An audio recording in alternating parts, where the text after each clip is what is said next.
So I made it to Japan, everyone. Yay, I'm here. Goodness, I can finally start making videos about Japanese toilets and English used in funny ways and my tiny apartment here in Tokyo, like every other English-speaking YouTuber in this country. My plan here is to restore the reputation of YouTubers with blonde, fluffy hair, which at this point, understandably, is at its lowest point it's ever been. First off, though, I do want to tell you the story, everyone, of how I got here. This is not as much a documentary about this, you know, turning of the page into this new chapter of my life kind of thing, but rather just me having a bunch of footage from the trip that I want to use for a video. So let's do this. I filmed a bunch of stuff, so here we go. Having kissed my brother goodbye and given my father a fat slap on the ass, I took my stuff and left home. Filled with determination and with nerves as stable as a hamster's, I had finally set off, yeah. So it begins, everyone. The most perilous part of the journey is about to begin. The 5-minute bus ride to the train station. Miraculously, I made it to the train station, so that's it. Half the journey done, you know. This was all I brought with me, by the way. My whole life sort of crammed into one travel bag. I like that about moving countries. You're forced to, you have to sort of pick and choose from the stuff you own, what you like the most and what you can get rid of. Like your whole life takes a really good shit, and afterwards you're left with a feeling of relief and slight arousal, yeah. Anyway, at this point things apparently had started to sort of sink in, I think. Things are finally starting to sort of sink in, I think. But enough of the philosophical bullshit. Onto the train I went. The train ride to the airport was largely unremarkable, except for the dog, who appeared just about as excited as I was to get going. Arriving at Arlanda, I sat down for my last meal in my home country, a vegan hummus and bulgur salad. Very Swedish. Little did I know that this would probably be the last time in about a year that I could have a meal like this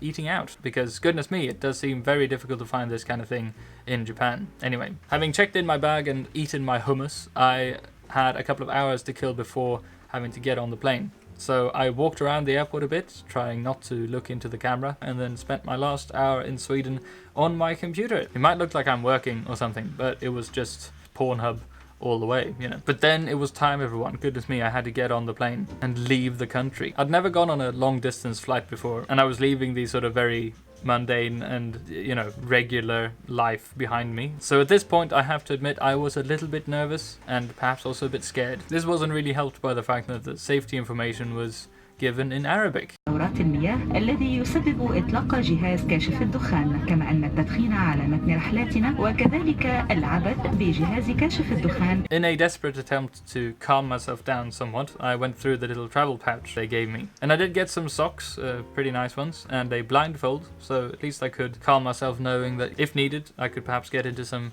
kinky stuff with my travel companions, you know. Once we were up in the air, the crew straight away began their relentless onslaught of impeccable service. The vegetarian food I got was really good. Goodness me, I had very low expectations, but this was amazing. No idea what it was, but goodness did it tickle my tonsils, you know. It did make me very gassy though. Everything about this flight was just very comfortable and lovely. I'm used to the disgusting meat grinder that is traveling with Ryanair, so, you know, being able to stretch my legs and not constantly touch another person was incredible. My sex life summed up in a sentence there. I also used the flight screen to its full capacity. Not only did it offer an incredible library of Hollywood and Bollywood titles, the main attraction surely was the fully voiced and animated Holy Quran. With this pumping in my ears, I had no problem getting some sleep, especially after the two people sitting next to me had jumped off the plane, presumably because of my relentless and invasive gas giants brought forth by the aforementioned vegetarian feast. As morning broke, I arrived in Doha. That's right, everyone. I last minute decided to move to Qatar instead. Doha was nice, very dusty, kind of grey, brown, sludge, sort of suicide grey. The airport did spruce things up a bit with these two statues, very interesting ones, of a huge teddy bear and of this clown thing. Actually, goodness, both of these are incredibly depressing. As a kid, I would have been terrified by these things. I certainly was as an adult, at least. They did not manage to dampen my mood, though, because holy shit, I'm actually going to Tokyo. So on to the second plane I went, and off we were. Even the weather seemed to have brightened somewhat.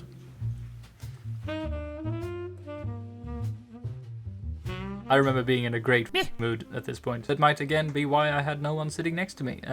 The second flight was even lovelier than the first. The food again was amazing, just not as flatulence inducing as the last one, sadly. Bumped up by the lovely food and the excitement of finally being on my way to Japan, and by the fantastic view of the Himalayas below me, I was stoked as f*** and managed to get some work done. I'm often told that I'm an easily impressed person. I mean, come on, editing a mediocre YouTube video with this view outside your window is incredible. As if all this wasn't amazing enough, I also had the wonderful company of Mr. Chips. His crisps were very tasty, I must say. It's just that perhaps I wouldn't trust my daughter with him, you know.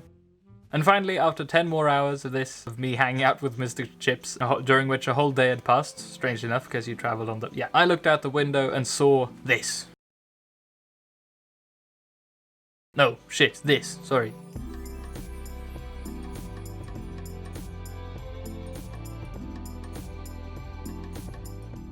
I didn't film much at Haneda Airport. I was especially careful not to film stuff close to immigration, because I imagine Japanese border security would not be very happy with me whipping out my camera. I was about to say whipping out my... You know what I was about to say.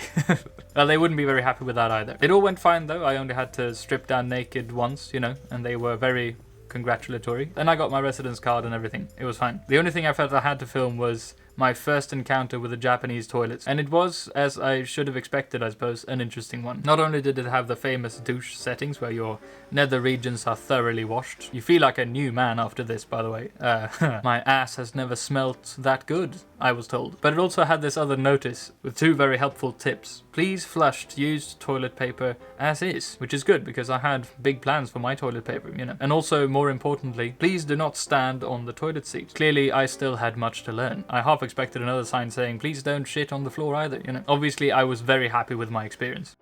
Feeling refreshed both in spirit and in anus, I took a taxi into central Tokyo. Very expensive, but worth the sort of lost in translation moment of feeling, you know, slowly being swallowed up by the city. It goes without saying that my mood at this point was peaking, you know, even though I hadn't slept properly for 24 hours. Anyway, I arrived at the hotel still beaming as a motherfucker.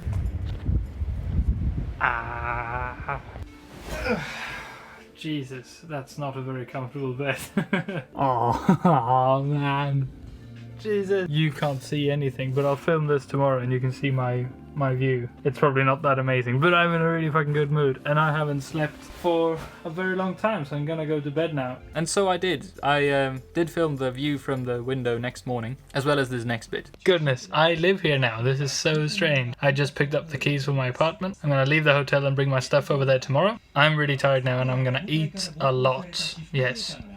So, and here we are. This is my apartment. I've moved in now. All the stuff is here. I've even figured out how the AC works, you know. I've also started language school here, and everything so far is going really well. I've gotten some friends, I hang out with people, and I live in Tokyo, everyone. Holy f... I can say without lying to myself that I absolutely love it here so far. But yeah, that's how I got here. I suppose this is the end of the mini-series Journey to Japan, because that's over now. But you can expect lots of Japan videos about my life here and so on coming up. How to get a job in Japan, you know. And the hat trick of getting a job videos. So thank you very much for watching. Do leave this video a comment and a like if you want to support the channel. If you really want to help out, you can share this video with someone you might think is interested in this kind of thing. Someone who also wants to move to Botswana, you know. I think the next video is going to be my first impressions of living here, kind of. Oops, I shouldn't lean on the table because you're shaking. Goodness. And now I actually have to leave for school. Jesus. So thank you very much again, and toodles.